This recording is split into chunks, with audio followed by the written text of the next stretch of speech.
Hi friends, अगर आप हमारे वीडियो को सबसे पहले देखना चाहते हैं तो अभी हमारे चैनल को सब्सक्राइब करें और बेल आइकन दबाएं। एससी के फैसले पर कांग्रेस नेता बोले, कोर्ट राफेल की कीमत और अंबानी को टेंडर दिए जाने पर खामोश क्यों है। सुप्रीम कोर्ट ने राफेल डील पर सवाल उठाने वाली सभी याचिकाओं को खारिज कर दिया है। कोर्ट का कहना है कि इस सौदे की जांच करना उसके अधिकार क्षेत्र में नहीं आता। मुख्य न्यायाधीश रंजन गोगोई, जस्टिस संजय किशन कौल और जस्टिस के.एम. जोसेफ की 3 सदस्यीय पीठ ने यह फैसला दिया। कोर्ट ने कहा कि राफेल अधिग्रहण की प्रक्रिया की जांच करना अदालत का मामला नहीं है। मुख्य न्यायाधीश रंजन गोगोई ने कहा, कोर्ट का ये काम नहीं है कि वो निर्धारित की गई राफेल कीमत की तुलना करे।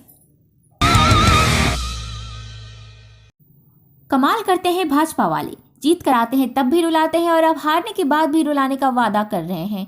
कन्हैया, एक साथ 5 राज्य हारने के बाद बीजेपी नेता अपना संतुलन खो रहे हैं। आलम यह है कि वोटरों को धमकी दी जा रही है। मध्य प्रदेश की हार से बौखलाई बीजेपी नेत्री अर्चना चिटनिस ने बाकायदा वोट न देने वालों को रुलाने की धमकी दी है।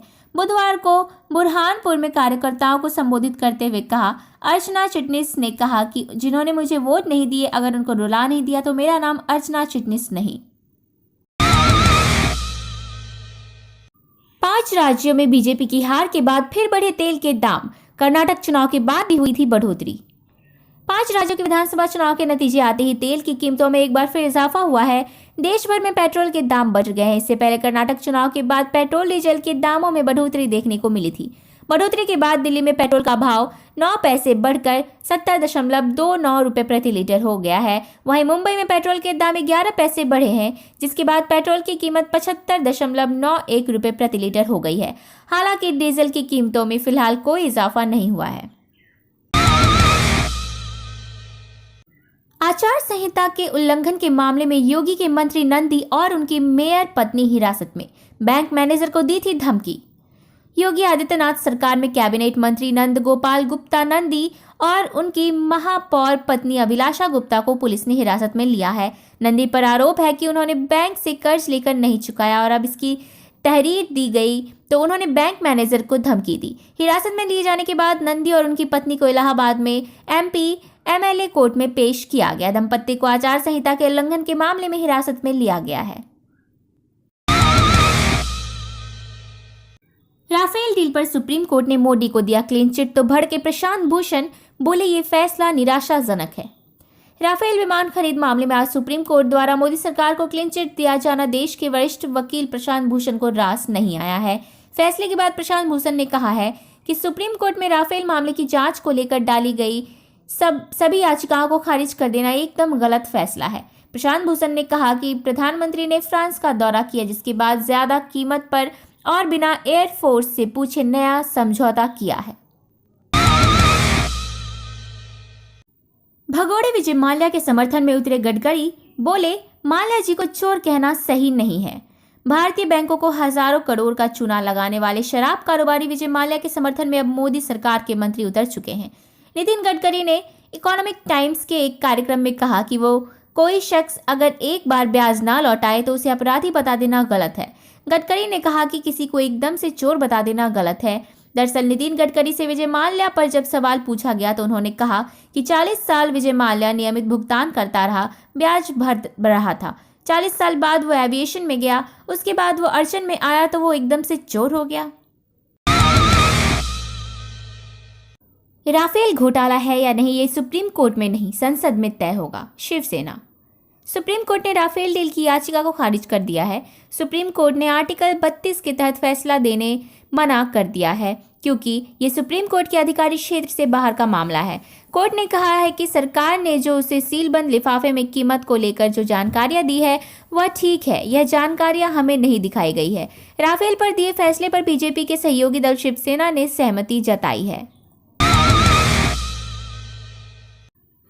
जब तक जेपीसी से जांच नहीं होगी तब तक देश कभी नहीं जान पाएगा कि राफेल घोटाला है या deal. Sanjay Singh. Rafale deal है या घोटाला, इस पर एक बार फिर से बहस शुरू हो चुकी है।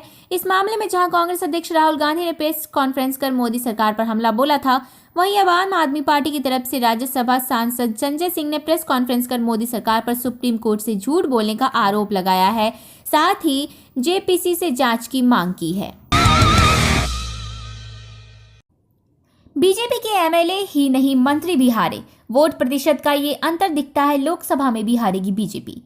मात्र 4 महीने बाद देश आम चुनाव के समर में कूदने जा रहा है। इस बीच 11 दिसंबर को 5 राज्यों राजस्थान, मध्य प्रदेश, छत्तीसगढ़, तेलंगाना, मिजोरम में हुए विधानसभा चुनाव के परिणाम घोषित हुए।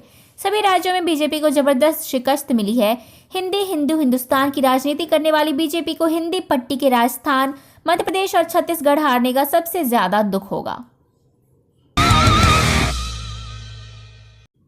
84 विदेश यात्राओं पर 2000 करोड़ फूंक चुके हैं मोदी। इतनी यात्रा तो कोई विदेश मंत्री भी नहीं करता। अपने आप को प्रधान सेवक कहने वाले प्रधानमंत्री मोदी अपनी विदेश यात्राओं के लिए हमेशा ही चर्चाओं में रहते हैं।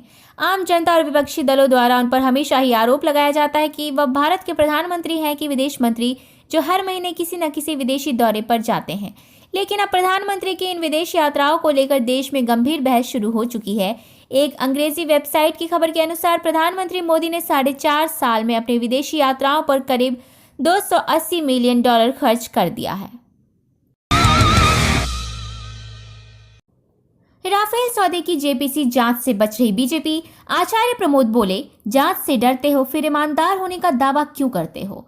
सुप्रीम कोर्ट ने राफेल डील पर सवाल उठाने वाली सभी याचिकाओं को खारिज कर दिया है। कोर्ट का कहना है कि इस सौदे की जांच करवाना उसके अधिकार क्षेत्र में नहीं आता। मुख्य न्यायाधीश रंजन गोगोई, जस्टिस संजय किशन कौल और जस्टिस के.एम. जोसेफ की 3 सदस्यीय पीठ ने यह फैसला दिया। कोर्ट ने कहा कि राफेल अधिग्रहण की प्रक्रिया की जांच करना अदालत का मामला नहीं है।